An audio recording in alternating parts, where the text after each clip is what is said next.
எல்லாத்த விட ரொம்ப முக்கியமான விஷயம் நம்ம ஆதி இருக்கான்ல, அவனை பத்திதான். நீங்க என்னக்கா சொன்னீங்க? பார்வதி இந்த வீட்டுக்குள்ளேயே வரக்கூடாது, உங்க கண்ணு முன்னாடியே நிக்க கூடாது அப்படின்னு சொல்லி ஒரு ஆர்டர் போட்டீங்கல்ல.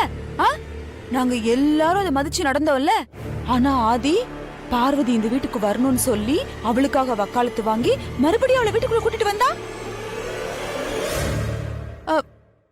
என்னமோக்கா, நடந்ததெல்லாம் கூட்டி கழிச்சு வச்சு பார்த்தா அந்த ஜோசியர் சொன்னது சரிதான் என் மனசுக்கு படுது.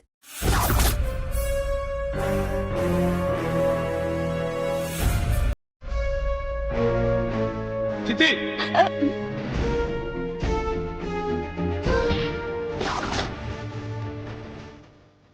இவ எப்ப வந்தா?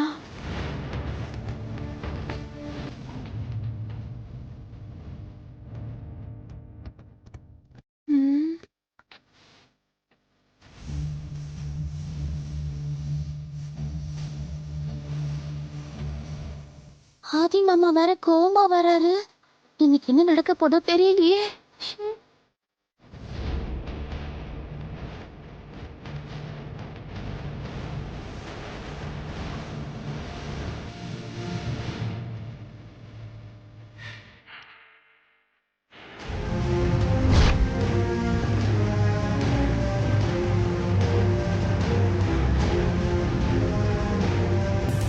என்ன பண்ணிட்டு இருக்கீங்க? ஏற்கனவே அம்மா குழப்பத்துல இருக்காங்க. இதா சமயம் உங்க பங்குக்கு கொளுத்தி போட்டுட்டு இருக்கீங்களா? பார்வதி பத்தி பெருசா லிஸ்ட் போட்டுட்டு இருக்கீங்க. உங்களால அந்த குடும்பத்துல என்னென்ன குழப்பம் நடந்துச்சு, என்னென்ன பிரச்சனை வந்துச்சுன்னு உங்களை பத்தி நான் லிஸ்ட் போடவா?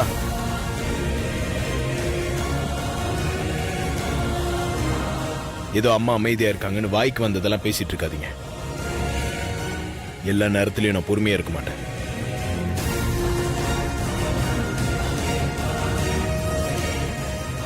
ஆதி,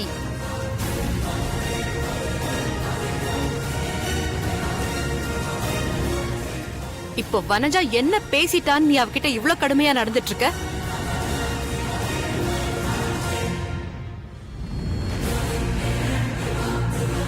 வனஜா சொல்றது எல்லாமே சரிதானே? அவ சொல்றதுல என்ன தப்பு இருக்கு? அப்படி போடு. என்னம்மா சொல்றீங்க? இது பாரு, பார்வதி நல்லவதான், அப்பாவி பொண்ணுதான், விசுவாசமானவதான். ஆனா அவளால நம்ம குடும்பத்துல தொடர்ந்து குழப்பமும் பிரச்சனைகளும் வந்துட்டு தான் இருக்கு. அவளால நமக்கு என்ன நல்லது நடந்திருக்கு? அப்படி கேளு, அப்படி கேளு. அம்மா, நீங்க இப்படி கேப்பீங்கன்னு நான் கொஞ்சம் கூட எதிர்பார்க்கலாமா? நீங்க கேட்டதால சொல்றேன். இன்னைக்கு அப்பா நம்ம கூட இருக்காருன்னா அது காரணம் யாரு? பார்வதி தானே?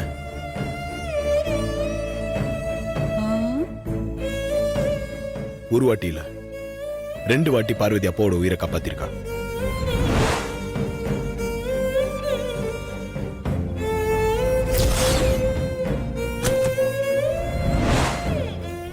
அவ்வளவு ஏன் பாம்பு கடியை தான் வாங்கிக்கிட்டு உங்க உயிரை கூட காப்பாத்தினாலம்மா.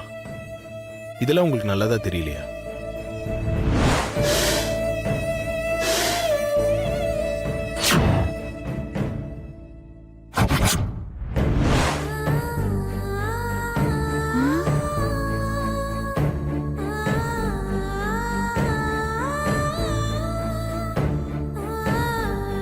லிஸ்ட் போட்டு மனச மாத்திருவானோ? ஆதி, என்னமோ அந்த சமையல்காரி அக்கா உயிரையும் மாமா உயிரையும் காப்பாத்தினத பெரிய விஷயமா சொல்லிட்டு இருக்க. அது வேலைக்காரங்க விசுவாசம், அவங்க எஜமானங்களுக்கு செய்ய வேண்டிய கடமை. எத்தனை வேலைக்காரங்க அவங்க எஜமானங்க உயிரை காப்பாத்துறதுக்கு உயிரை விட்டுருக்காங்கன்னு லிஸ்ட் தரட்டுமா? பெரிய விஷயமா பேசிட்டு இருக்க. அதெல்லாம் ஒண்ணு பெருசு இல்ல. ஆனா அக்கா அவங்க வீட்டுல வேலை பாக்குற ஒரு டிரைவரோட பொண்ணு. அவ நம்ம வீட்டுக்கு சமையல்காரி. அதெல்லாம் மறந்துட்டு ஆனாலும் அவளுக்காக அவ உயிரை காப்பாத்துறதுக்கு அவங்க இடத்துல இருந்து இறங்கி வந்து ரத்தம் கொடுத்து அவ உயிரை காப்பாத்திருக்காங்க. அதான் பெருசு. உயிர்ன்றது எல்லாருக்கும் ஒண்ணுதான். முதலாளி வேலைக்காரங்கன்ற வித்தியாசம்லாம் இல்ல. நீங்க கொஞ்ச நேரம் பேசாம இருங்க.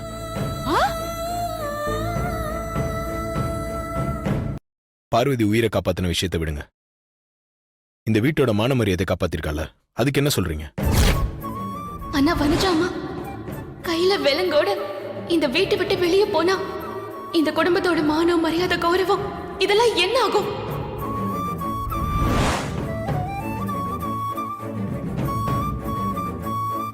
ஆதி, என்னடா? நான் பேசணும், விடு.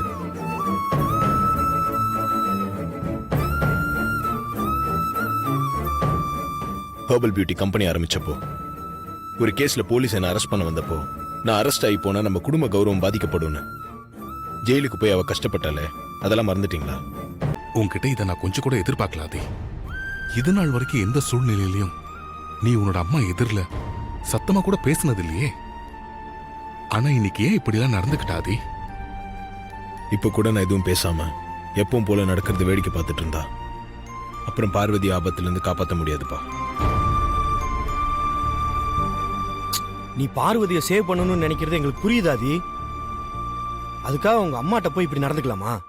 நீ பதிலுக்கு பதில் பேசினதும் அவங்க எவ்வளவு ஷாக் ஆயிட்டாங்க தெரியுமா? அம்மா பார்க்குற ஒரு பார்வையை வச்சு அம்மா என்ன நினைக்கிறாங்க, அவங்க மனசுல என்ன இருக்குன்னு சரியா புரிஞ்சுக்கிட்டு அதை கரெக்டா செஞ்சு முடிப்பேன். அதே மாதிரி அம்மாவும் என்ன புரிஞ்சுக்கிட்டு தான் நடந்துப்பாங்க. ஆனா இப்பெல்லாம் அம்மா என்ன சரியா புரிஞ்சுக்கிறதே இல்லப்பா.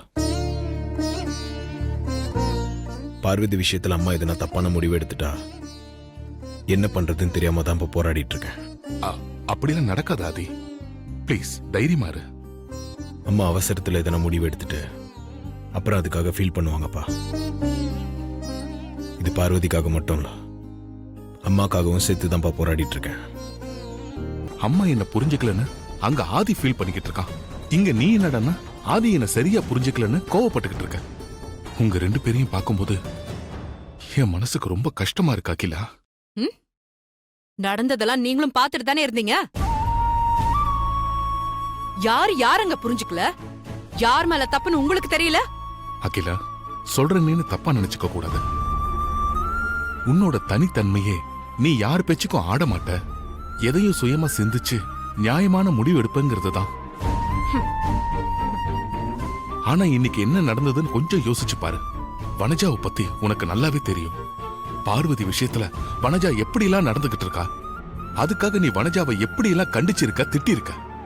அப்படிப்பட்ட வனஜா பார்வதி பத்தி சொல்றதை கேட்டு நீ வனஜாவுக்கு சப்போர்ட் பண்ணி பேசலாமா? ஆதி அதை சுட்டிக்காட்டி பேசினதுக்கு அவன் உன்னை தப்பா புரிஞ்சுக்கிட்டான்னு கோபப்படுறதுல என்ன நியாயம் அகிலா? இப்ப நீங்க என்ன சொல்ல வரீங்க? காலையில 8:30 மணிக்கு அப்புறம் தான் இந்த பிரச்சனைக்கு ஒரு முடிவு தெரிய வரும். அதுக்கு முன்னாடி நாம எதுக்காக அதை பத்தி பேசி விவாதத்தை பெருசாக்கிக்கணும்? அது வரைக்கும் அமைதியா இருப்போம். Hello aunty. ஹலோ, என்ன நந்தினி ரொம்ப நேரமா லைன் பிஸியா இருக்கு, பேசிட்டு இருந்தியா? ஆமா ஆண்டி. உனக்கு ஒரு சந்தோஷமான விஷயத்த சொல்றதுக்காக தான் நான் ட்ரை பண்ணிட்டு இருக்கேன். என்ன விஷயம் ஆண்டி? சொல்றேன். ஆதி, பார்வதி உயிரை காப்பாத்தின விஷயத்தை விடுங்க, இந்த வீட்டோட மான மரியாதை காப்பாத்திருக்கால, அதுக்கு என்ன சொல்றீங்க?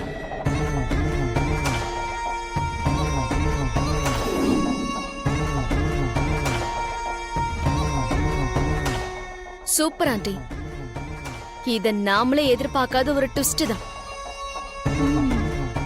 இது போதும்னு சந்தோஷப்பட்டுட்டு அப்படியே விட்டுறாதீங்க ஆண்டி. அம்மா மகனுக்கும் நடுவுல ஏற்பட்டிருக்கிற இந்த விரிசல் இன்னும் பெருசாகணும். கண்டிப்பா நந்தினி, அவ்வளோ சீக்கிரம் நான் இதை விட்டுட மாட்டேன். இது எனக்கு கிடைச்ச பெரிய வாய்ப்பு. அகிலா இப்பதான் நான் ஊதுற மகுடிக்கு ஆட ஆரம்பிச்சிருக்கா. எவ்வளவு நல்ல சந்தர்ப்பம். அது அவ்வளவு சீக்கிரம் நான் விட்டுருவேனா? அந்த சமையல்காருக்காக வக்காலத்தை வாங்கிக்கிட்டு அவ முன்னாடியே என்னை எப்படி எல்லாம் அவமானப்படுத்திருக்கா. இன்னைக்கு அந்த சமையல்காரிய பத்தி ஒரு தப்பான விஷயத்த அகிலா மனசுல நான் விதைச்சிருக்கேன். அத அறுவடை பண்ணாம விட்டுருவேனா? அந்த சமையல்காரியோட தலையெழுத்து ஜோசியர் எழுதி கொடுத்த சீட்டை நாளைக்கு காலையில பிரிக்கும் போது தெரிஞ்சிடும். அவளுக்கு சங்குதான். அதுக்கப்புறம் நடக்க போறதெல்லாம் நாம இதே மாதிரி உட்கார்ந்து சந்தோஷமா ரசிச்சு பார்க்கலாம். இவ்ளோ சீக்கிரத்துல அகிலாண்டேஸ்வரிக்கு இப்படி ஒரு நிலைமை வரும்னு நான் கொஞ்சம் கூட எதிர்பார்க்கலாம் ஆண்டி.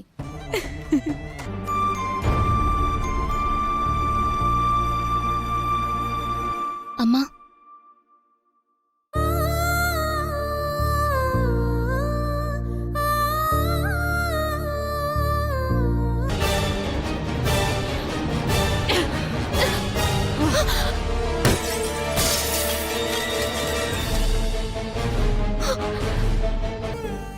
நாளைக்கு காலையில 8:30 மணி வரைக்கும் ஜோசியர் எனக்கு டைம் கொடுத்திருக்காரு. அந்த டைம் வரைக்கும் நீ என் முன்னாடி வராத.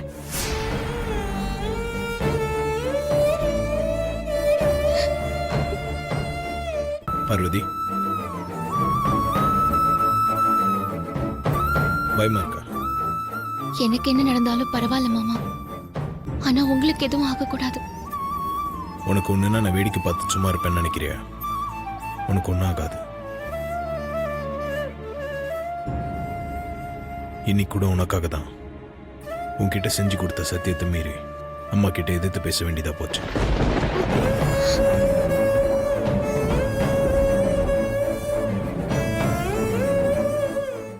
எனக்கு செஞ்சு கொடுத்த சத்தியத்தை மீறி அம்மாவை எதிர்த்து பேசுனீங்களா?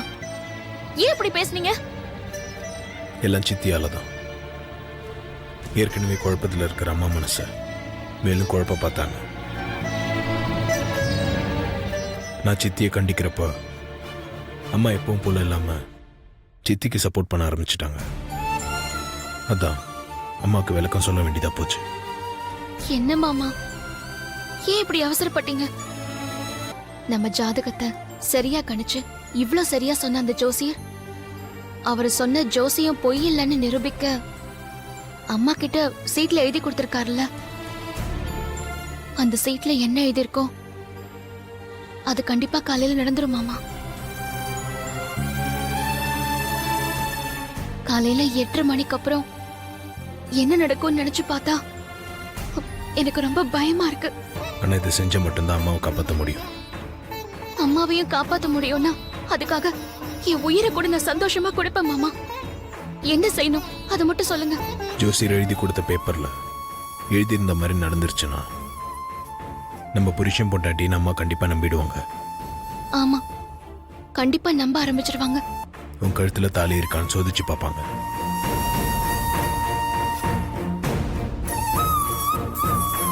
உன் கழுத்துல இருக்க தாலி அம்மா கண்ணில் பட்டுச்சுன்னா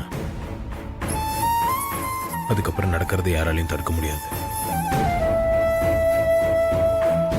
ஜோசியர் சொன்னது போய் நம்ம புருஷன் பொண்டாட்டி கிடையாதுன்னு அம்மாவை ஓரளவுக்கு நம்ப வைக்கணும்னா காலையில் உன் கழுத்துல தாலி இருக்கக்கூடாது. உன்கிட்ட இதை சொல்றதுக்கு எனக்கு வேதனையா தான் இருக்கு. ஆனா இதை விட்ட வேற வழி தெரியல பார்வதி. என்ன மன்னிச்சிரு. என்ன மாமா இது? நீங்க போய் என்கிட்ட பெரிய வார்த்தையெல்லாம் சொல்லிக்கிட்ட. என் கையால தாலி கட்டிக்க நீ எவ்வளவு நாள் எங்கிருப்ப? தாலி கட்டிக்கும் போது நீ எவ்வளவு சந்தோஷப்பட்டிருப்ப? எனக்கு தெரியும் பொண்டாட்டி. ஆனா இப்போ அந்த தாலி உன் கழுத்துல இருக்கக்கூடாதுன்னு சொல்லும்போது உன் மனசு எவ்வளவு வேதனைப்படும்னு எனக்கு தெரியும்.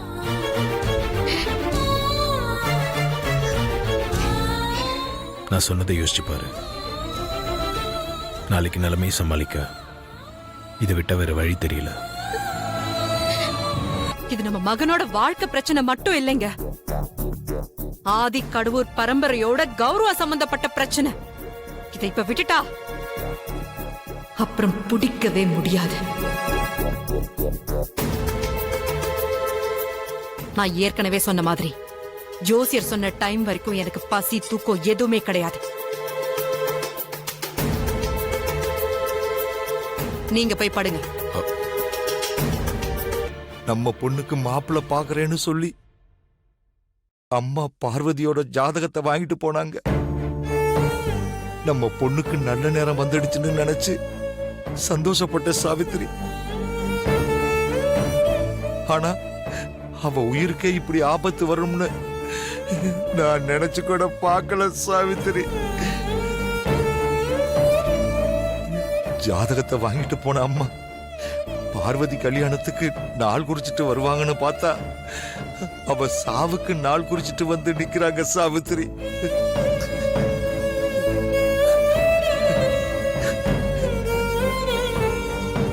எங்க நாளைக்கு உன்னை இழந்துடுவோன்னு நினைச்சு எனக்கு ரொம்ப பயமா இருக்கு பார்வதி. எங்களுக்கு தைரியம் சொல்ல வேண்டிய நீங்களே இப்படி கண்ணீர் விட்டா நாங்க என்னப்பா பண்றது? நம்ம மனசால யாருக்குமே எந்த கெடுதலுமே நினைச்சதில்ல.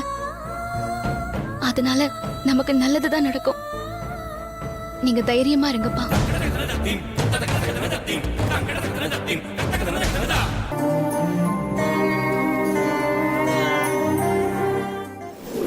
ஜோசியர் சொன்னது போய் நம்ம புருஷன் பொண்டாட்டி கிடையாதுன்னு அம்மாவை ஓரளவுக்கு நம்ப வைக்கணும்னா காலையில உன் கழுத்துல தாலி இருக்கக்கூடாது.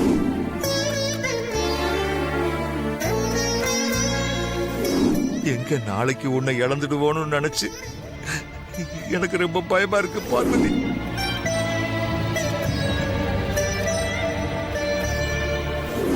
அம்மாவையும் காப்பாத்த முடியும்னா அதுக்காக என் உயிரை கூட நான் சந்தோஷமா கொடுப்பேன் மாமா.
இன்னைக்கு பேசி அகிலா மனசை குழப்பி விட்ட மாதிரி காலையில உன்னால எந்த குழப்பமும் வந்துடக்கூடாது.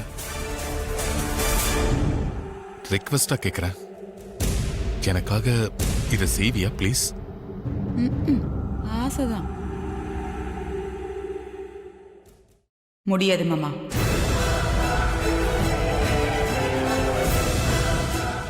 நீங்க எதை மனசுல வச்சுக்கிட்டு என்கிட்ட இப்படி எல்லாம் கேக்குறீங்கன்னு எனக்கு புரியல மாமா. ஒருவேளை அந்த சமையல்காரியை நீங்க உங்க மூத்த மருமகளா ஏத்துக்கிறதுக்கு தயாராயிட்டீங்களோ?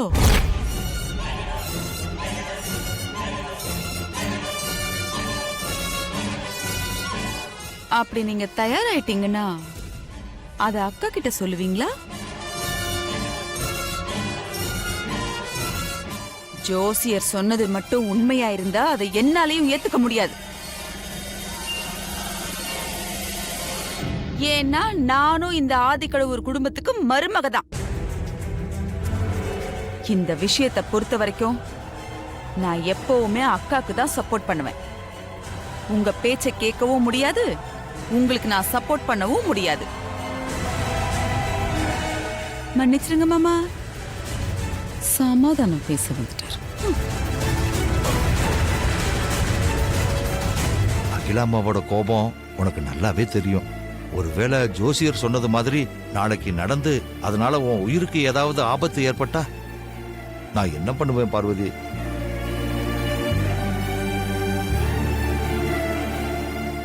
அதனால தான் சொல்றேம்மா, காலையில நீ ஊருக்கு கிளம்பி போயிடு. ஜோசியர் சொன்னது மாதிரி எதுவும் நடக்கலைன்னா அதுக்கப்புறம் நீ இங்க திரும்பி வந்துடலாம். ஒருவேளை நாளைக்கு ஜோசியர் சொன்ன மாதிரி நடக்காம போய் அகிலாமா என்னை எங்கன்னு தேட ஆரம்பிச்சு நான் ஊருக்கு போயிருக்கேன்னு அவங்களுக்கு தெரிய வந்தா என் மனசுல ஏதோ தப்பு இருக்க போய் தான் நான் ஊருக்கு போயிருக்கேன்னு அவங்க தப்பா நினைக்க மாட்டாங்களாப்பா?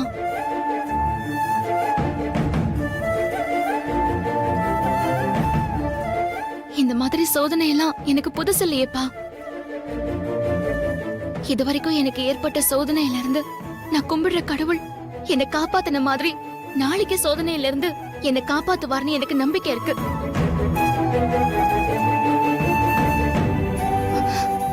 ஆனா நீங்க கவலைப்படாம தைரியமா இருங்கப்பா. ஜோசியர் ஜாதகத்தை பார்த்து கரெக்டாக தானேக்கா சொல்லியிருக்காரு. அது உனக்கும் நல்லாவே தெரியும்.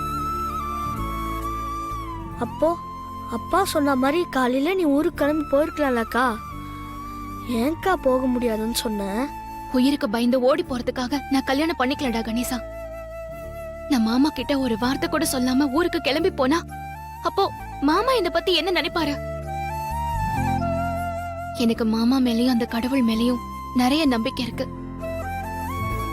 2 பேரும் ஒரு நாளும் என்ன கைவிட மாட்டாங்க. எல்லாத்தையும் அவங்க பாத்துப்பாங்க. அந்த நம்பிக்கையில தான் ஊருக்கு போக முடியாதுன்னு சொன்னேன். நாளைக்கு காலையில எல்லாமே நல்லதா நடக்கணும்னு நான் அம்மா கிட்ட வேண்டிக்கிறேன்க்கா. நீ கவலைப்படாதக்கா, எல்லாமே நல்லதாவே நடக்கும்.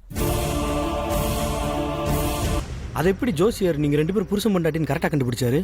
எங்க 2 பேர் ஜாதகத்தை இவ்வளவு சரியா கணிச்சு சொன்ன ஜோசியர் அந்த சீட்ல என்ன எழுதி கொடுத்துருக்காரோ காலையில அது சரியா நடந்துட்டா அவர் சொன்னதை அம்மா நம்பிடுவாங்க.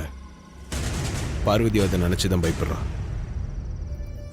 நாளைக்கு அக்காக்கு எதுவும் ஆகாதுல மாமா? நீ கவலைப்படாதடா, நான் இருக்கேன். உன் அக்காவுக்கு எதுவும் ஆக விட மாட்டேன், தைரியமா இரு. நான் என் அம்மா முகத்தை போட்டோல தான் பார்த்துருக்கேன், நேர்ல பார்த்ததே இல்ல மாமா. எனக்கு என் அக்கா தான் மாமா அம்மா. என் அக்காக்கு ஏதாவது ஒண்ணுனா அப்புறம் நான் அனாதை ஆயிடுவேன் மாமா. என்ன அனாதை ஆக்கிட மாட்டீங்கள?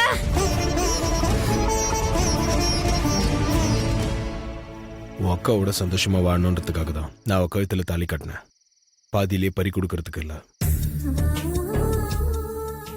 என்ன மீறி உன் அக்காவுக்கு எதுவும் நடக்காது, எல்லாம் நான் பாத்துக்கிறேன்.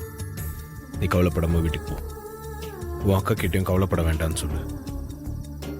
சரிங்க மாமா.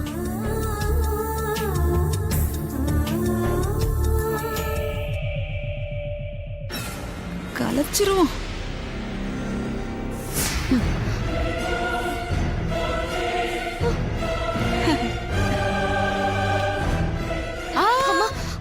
உட்காரு, அப்படியே உட்காரு பார்வதி.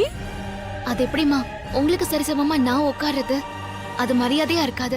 உன் வாழ்க்கையில இன்னைக்கு தானே உனக்கு கடைசி ராத்திரி.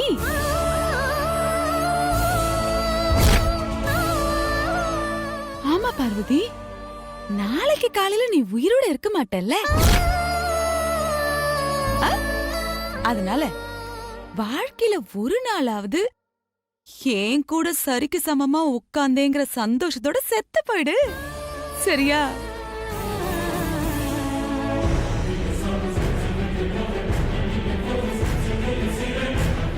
என்ன அப்படி பாக்குற? ஓ, அகில அம்மா கோர்ட்ல நாளைக்கு காலையில 8:30 மணிக்கு தானே ஜட்ஜ்மெண்ட். வனஜா அம்மா இன்னைக்கு நைட்டே வந்து தீர்ப்பு சொல்றாங்களேன்னு பாக்குறியா? அது வேற ஒண்ணும் இல்ல, அவளுக்கு விஷயம் தெரியாது. ஆனா ஜோசிய சொன்னதெல்லாம் உண்மைதான்னு எனக்கு தெரியுமே.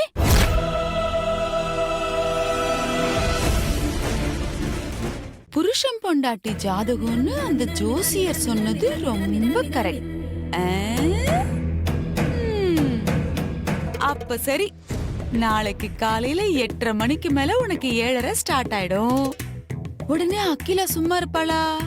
ஒண்ணு ஆதிய சுடலாம், இல்ல உன்ன சுடலாம், இல்ல உன்ன சுட்டுட்டு ஆதிய சுடலாம். 2 பேரையும் சுட்டதுக்கு அப்புறம் புத்திர சோக தாங்க முடியாம அகிலா அவ துப்பாக்கியால அவளே சுட்டுக்கிட்டு செத்து போவா. அது கூட பரவாயில்லடி, அவ கௌரவத்துக்கு சாகுறா, நீங்க 2 பேரும் காதலுக்காக சாகுறீங்க. பாவண்டி அந்த புள்ள பூச்சி புருஷோத்தம, அந்த ஆளு என்ன பாவம் பண்ணாரு? இதெல்லாம் பார்த்த அதிர்ச்சியில ஏற்கனவே அந்த ஆள் ஹார்ட் பேஷண்டா, நெஞ்சு புடிச்சுக்கிட்டு பக்குன்னு அங்கேயே செத்து போவாரு. ஆக மொத்தத்துல ஆதிக்கடவுர் குடும்பத்துல நாளைக்கு காலையில உன்னால 3 இழவு விழணும். அப்படியெல்லாம் சொல்லாதீங்கம்மா. நீங்க நினைக்கிற மாதிரி அதெல்லாம் அப்படி எதுவும் நடக்காது. ஓஹோ, எல்லாம் நல்லதா தான் நடக்கும். ஜோசியர் சொன்னதெல்லாம் பொய்யாயிடுமா? சரி, பொய்யாயிட்டா நான் சும்மா விட்டுருவனா? ஏற்கனவே பேசி பேசி அகிலா மனசு நல்லா குழப்பி வச்சிருக்கேன், தெளியறதுக்கு விடவே மாட்டேன். இன்னும் நல்லா ஏத்தி விட்டு பேசி பேசி பிரச்சனைய பெருசாக்குவேன். அப்படி ஏதாவது பேசி பிரச்சனையை பெருசாக்காதீங்கம்மா, ப்ளீஸ்மா, உங்களை கெஞ்சி கேட்டுக்கிறேன். இங்க பாரு பார்வதி, நாளைக்கு என் டார்கெட் ஒன்னே ஒண்ணுதான், ஒரு உயிர். அதுவும் உயிரா இருந்தாலும் சரி, த கிரேட் அகிலாண்டேஸ்வரி உயிரா இருந்தாலும் சரி, இல்ல அந்த காவிய காதலன் ஆதியோட உயிரா இருந்தாலும் சரி, இல்ல மூணும் சேர்த்து ஹேட்ரிக் அடிச்சாலும் I don't have any problem. உங்களை கெஞ்சி கேட்டுக்கிறேம்மா, தயவு செஞ்சு உங்க மனசு மாத்திக்கோங்கம்மா. பிரச்சனை எதையும் பெருசு பண்ணாதீங்கம்மா. அதுக்காக நீங்க என்ன சொன்னாலும் நான் கேக்குறேன். ஓ, நான் என்ன சொன்னாலும் கேப்பியா? கேக்குறேம்மா. என்ன பண்ணணும்னு சொல்லுங்க. நாளைக்கு காலையில 8:30 மணிக்குள்ள ஆதி என்கிட்ட வந்து மித்ராவை கல்யாணம் பண்ணிக்க சம்மதம்னு எனக்கு வாக்கு கொடுக்கணும். அப்படி கொடுத்துட்டானா எல்லாருக்கும் நல்லது. அப்படி இல்லைன்னா அகிலாண்டேஸ்வரி உயிர் போறது கன்ஃபார்ம். அதை யாராலையும் தடுக்க முடியாது. என்ன ஐஷு எதுவுமே தெரியாத மாதிரி கேக்குற? ஜோசியர் மேட்டர் தெரிஞ்சதுல இருந்து நாளைக்கு என்ன நடக்குமோ ஏது நடக்குமோன்னு வீட்ல எல்லாருமே டென்ஷனா இருக்காங்க. அந்த டென்ஷன் உன் மூஞ்சில கொஞ்சம் கூட இல்லாம இப்படி கூலா இருக்க. எப்படி ஐசு? என்ன நடக்க போகுதுன்னு தெரியலனா தான் டென்ஷன். எனக்கு தான் எல்லாமே தெரியுமே, அப்புறம் எதுக்காக நான் டென்ஷன் ஆகணும்? என்ன இவ எல்லாம் தெரியும் சொல்றா? ஒருவேளை ப்ரோ அண்ணி கல்யாணம் இவளுக்கு தெரிஞ்சிருக்குமோ? நம்ம வீட்ல இருக்கிறவங்க ஆண்டி முதல் கொண்டு எல்லாருக்கும் என்ன டென்ஷன்? ஜோசியர் ஆதி பார்வதியோட ஜாதகத்தை பார்த்துட்டு புருஷன் பொண்டாட்டி ஜாதகம்னு சொல்லிட்டாரு. அத உண்மையா பொய்யான்னு தெரிஞ்சுக்கிறதுக்கு நாளைக்கு காலையில வரைக்கும் டைம் கொடுத்திருக்காரு. அதானே? ஆமா அதான். ஜோசியர் சொன்னது பொய். ஜோசியர் சொன்னது பொய்யா? அது எப்படி சொல்ற ஐசு? ஆதி அம்மா புள்ள. அம்மா பேச்சுக்கு மரியாதை கொடுத்து அம்மாவுக்கு கட்டுப்பட்டு நடக்கிறவரு. பார்வதியும் அத்தைய தெய்வமா தான் பாக்குறா. இந்த வீட்டை கோவிலாவும் அம்மாவை தெய்வமாவும் பாக்குறேன்னு என்கிட்டயே சொல்லிருக்கா. ஆதி பார்வதி 2 பேரும் ஆண்டி மேல மதிப்பு மரியாதையும் வச்சிருக்காங்க. அவங்க 2 பேரும் ஆண்டிக்கு விருப்பம் இல்லாத எந்த ஒரு காரியத்தையும் செய்ய மாட்டாங்க. அதனால ஆதி பார்வதிய பத்தி நல்லா தெரிஞ்ச நான் சொல்றேன், ஜோசியர் சொன்னது பொய். ஒருவேளை ப்ரோ அண்ணி கல்யாணம் இவளுக்கு தெரிஞ்சதுன்னா இவ என்ன முடிவெடுப்பான்னு தெரியலையே. பார்வதி அந்த வீட்டு மருமகளா இவ ஏத்துக்கலைன்னா என்ன பண்றது? இவளை எப்படி ஏத்துக்க வைக்கிறது? இவளோட சப்போர்ட் வேற நமக்கு வேணுமே. அம்மா, இன்னைக்கு என்ன நடக்க போகுதுன்னு தெரியல. ஆனா அகில அம்மாவால என் உயிருக்கு ஆபத்து வந்துருமோன்னு அப்பா பயப்படுறாரு.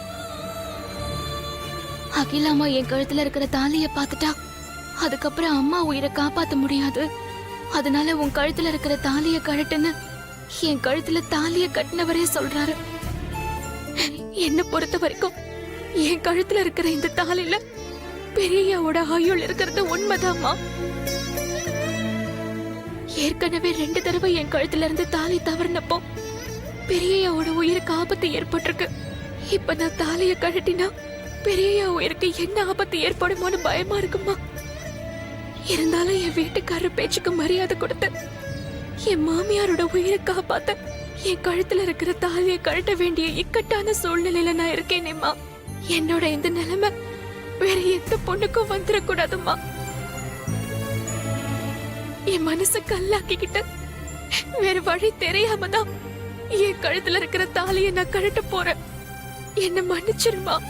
மறுபடியும் பெரிய என் கழுத்துல தாலி கட்டுற வரைக்கும் அவருக்கு எந்த ஆபத்தும் வராம நீதாம்மா காப்பாத்தி கொடுக்கணும். என் பூவும் பொட்டும் என்னைக்கும் நிலைச்சிருக்கணுமா.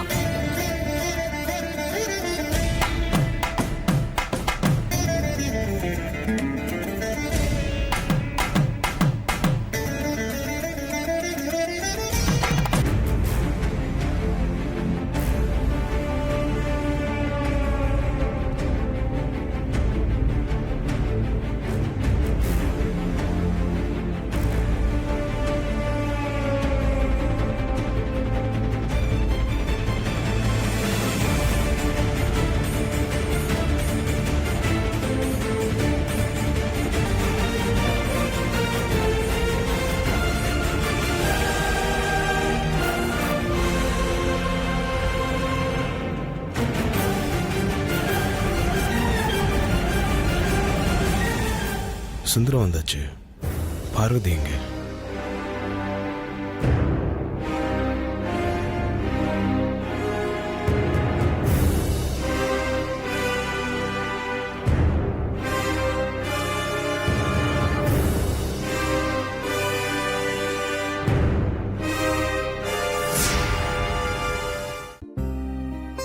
என்ன மாமா யோசிக்கிறீங்க? நேத்து நைட்டு நான் சொன்னதை பத்தி யோசிச்சியா? என்ன முடிவு பண்ண? தாலிய பத்தி தானே மாமா கேக்குறீங்க? ஆமா, ஒருவேளை ஜோஷியர் சொன்னது உண்மைன்னு அம்மாக்கு நம்பிக்கை வந்துட்டா கண்டிப்பா உன்னை தேடி வருவாங்க. உன் கழுத்துல தாலி இருக்கான்னு பாப்பாங்க. நீங்க சொன்னதுக்கு அப்புறம் நைட்டு நல்லா யோசிச்சு பார்த்து காலையில ஒரு முடிவுக்கு வந்தேன். அம்மா போட்டோ முன்னாடி நின்னு தாலிய கழட்ட ஆரம்பிச்சேன்.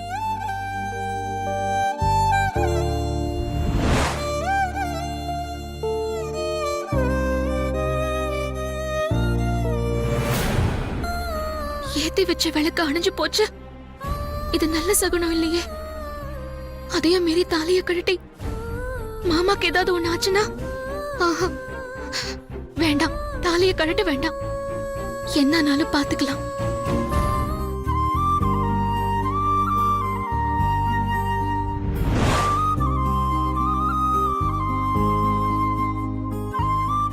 எனக்கு நீங்க முக்கியம் மாமா.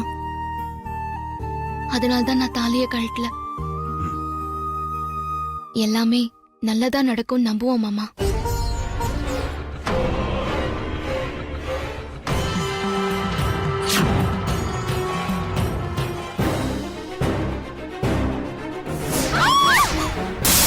அகிலா,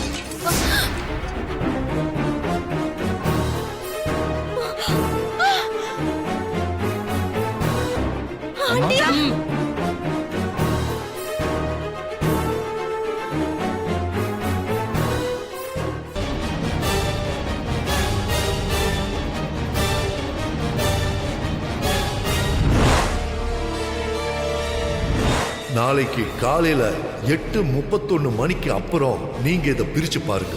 நான் இதுல எழுதி இருக்கிற விஷயமும் நடந்த சம்பவமும் ஒன்னா இருந்தா அப்போ என்னை பத்தி நீங்க புரிஞ்சுப்பீங்க.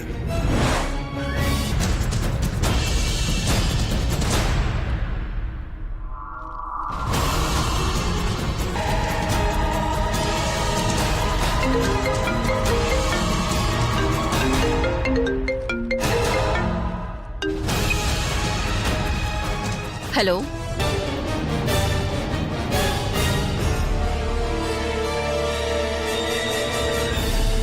ஓகே.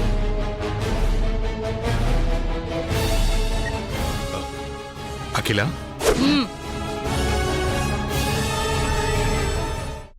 ஜோசியர் இந்த பேப்பர்ல என்ன எழுதியிருக்காரு தெரியுமா? எனக்கு வியாபாரத்துல பெரிய நஷ்டம் ஏற்படும்னு எழுதியிருக்காரு.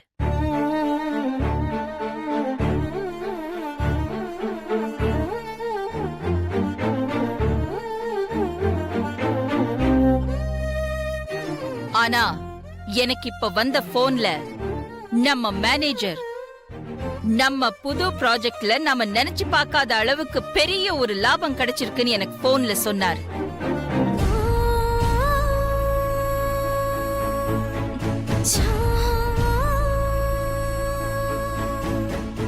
என் தலைக்கு வந்த இந்த ஆபத்தை அவர் எழுதவே இல்லை. இதுல இருந்து என்ன தெரியுது? அந்த ஜோசியர் நம்பிக்கையான ஜோசியரே இல்ல. இவர் சொல்றத அப்படியே நான் நம்பி இருந்தா பார்வதி எங்க?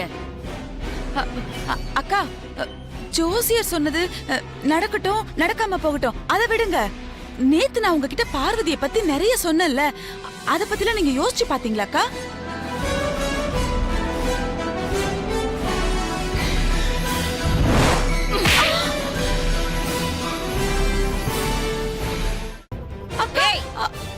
நான் கொஞ்சம் குழப்பத்துல இருக்கிறத யூஸ் பண்ணி ஏன் மனச கலைக்க பாத்தியா? மத்தவங்க கிட்ட காட்டுற வேலையெல்லாம் ஏன் கிட்ட காட்டாத, தொலைச்சிடுவேன்.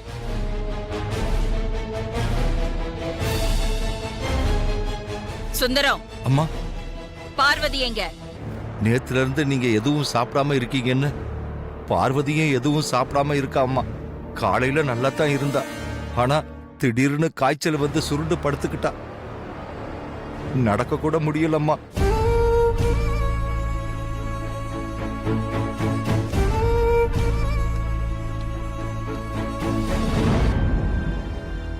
நான் சாப்பிடலன்னு நீயும் நேத்துல இருந்து எதுவும் சாப்பிடாம இருக்கியாமே, எதுக்காக உடம்பு இப்படி வருத்திக்கிற பார்வதி? ஜோசியர் விஷயத்துல நான் கொஞ்சம் அவசரப்பட்டுட்டேன். அவர் சொன்ன தப்பான பலனால எனக்கு ஏற்பட்ட மனக்குழப்பத்துல எல்லாரையும் நான் கொஞ்சம் கஷ்டப்படுத்திட்டேன். ஆனா இப்போ எல்லா குழப்பமும் தீர்ந்துருச்சு. நீ எதை நினைச்சும் பயப்பட வேண்டாம்.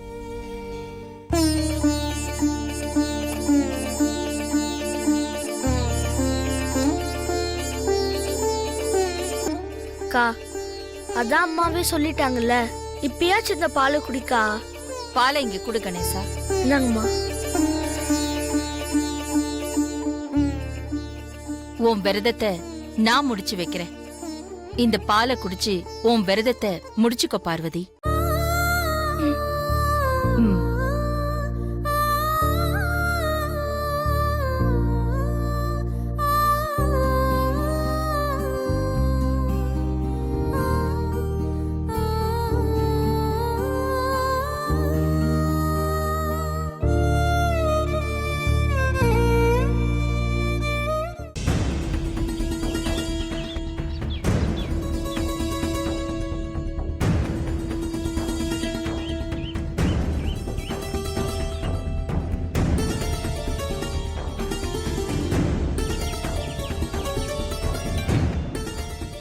ஜோசியர் எழுதி கொடுத்ததா சொல்லி உங்க அம்மா காலையில ஒரு துண்டு பேப்பர் எடுத்து படிச்சாலே அது உண்மையா ஜோசியர் எழுதி கொடுத்ததே இல்ல.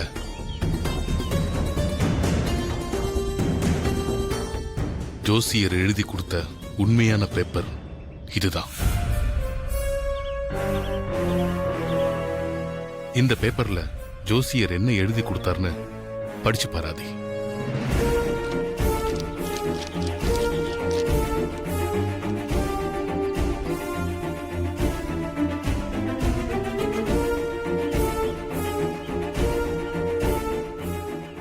ப்ரோ, அந்த லெட்டர்ல என்ன எழுதி இருக்கு?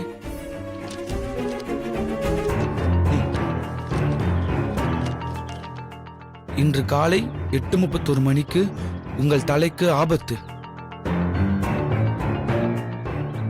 ஆனால் நீங்கள் செய்த தர்மம் உங்கள் தலை காக்கும்.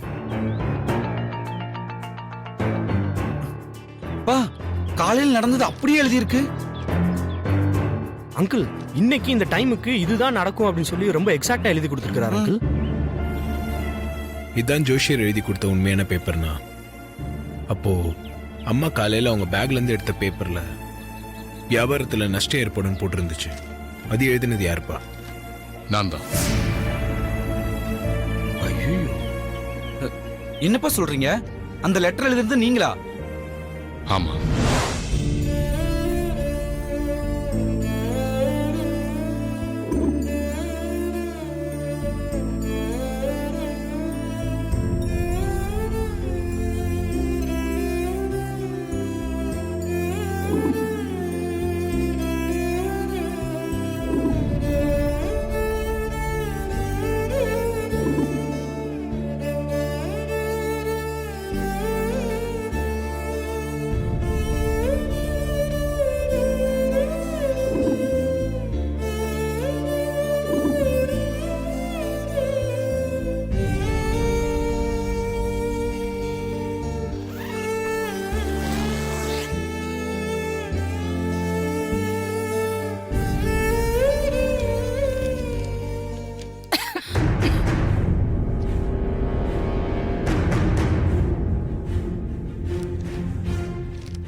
ஜோஷியர் இதுல எழுதியிருக்க மாதிரி காலையில நடக்குமா நடக்காதான்னு தெரியாது.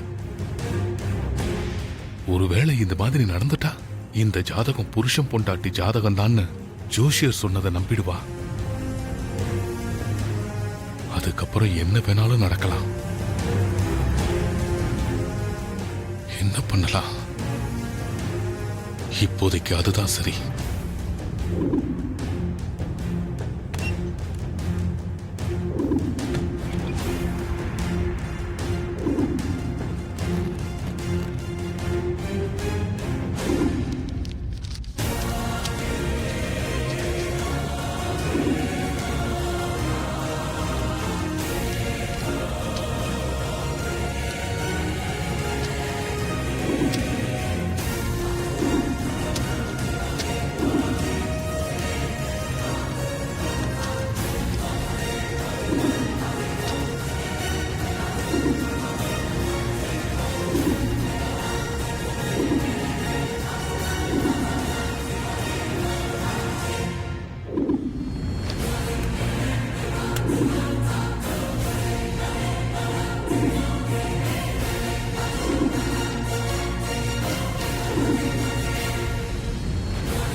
ஜோஷியர் எழுதின லெட்டரை நீங்க மாத்தி வச்சிருக்கீங்க.